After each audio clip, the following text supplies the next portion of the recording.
Prime Minister Narendra Modi is on the third leg of the three-nation tour. He's in Australia now, meeting company CEOs. After a mega swagat in Australia, which has also an Indian diaspora, Modi is now meeting Australian businessmen. You're looking at the visuals of the Indian diaspora presenting him with sketches and, of course, interacting, kids included. Prime Minister Modi is now attending business event with the Australian company CEOs. He kick-started the tour by meeting the CEOs and business honchos. He met Dr. Andrew Forrest. He's the executive chairperson of the Fortescue Future Industries in Sydney. Prime Minister Narendra Modi arrived on the third and the final leg of this tour. Remember, he concluded his visit to Papua New Guinea, where he co-hosted the first PIPIC summit, met leaders of the Pacific Island nations, and now getting a rousing welcome from the Indian diaspora, as in most of his visits.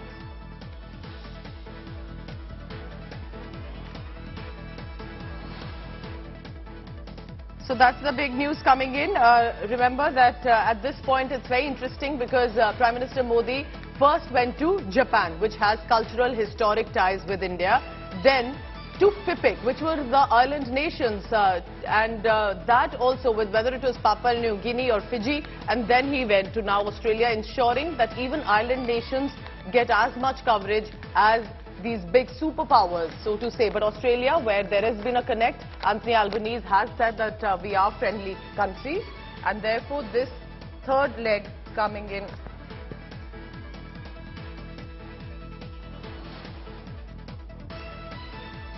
So let's get an update with this third leg, which is the last leg of the three-nation tour. I'm joined by senior journalist Vishal Monga, who's in Sydney right now tracking the latest. Vishal, Australia has a massive population of the Indian diaspora, and clearly the excitement can be seen.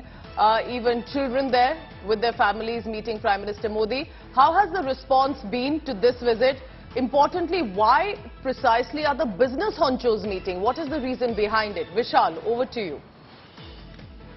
Yes, indeed, today is a big day for the Indian diaspora here in Australia. Not only Sydney, Melbourne, Perth, Adelaide, people from all across the walk of life have come here in Sydney. And there's a mega event that is planned today evening at Sydney Olympic Park. But Prime Minister Modi has had a very busy day today. He started his day at 9:40 with business event with Australian CEOs. He's meeting top CEOs of the Australian companies and asking them to invest in India. He's projecting India as a favorable destination for investment. Australia is looking to replace China so that they can really sell their products in India, and Prime Minister Modi is acting as an ambassador for Indian businesses. At 11 o'clock, he had a meeting with Dr. Andrew Forrest. Then he has a meeting with Paul Canrio, the CEO of Australian Super. This is a company which basically deals with the super of the employees. Then he has a meeting with Tina Renat. She is the executive chairman of Hancock Prospecting. Then interaction with certain Australian influencers. So Prime Minister Modi has a very busy schedule. After that, he'll leave for Sydney Olympic Park, where around a crowd of 20,000 plus is waiting to welcome Prime Minister Narendra Modi, giving him an heroic welcome here in Sydney. Very interesting. Vishal, thank you for now. Vishal Monga is in Sydney tracking all the latest on this.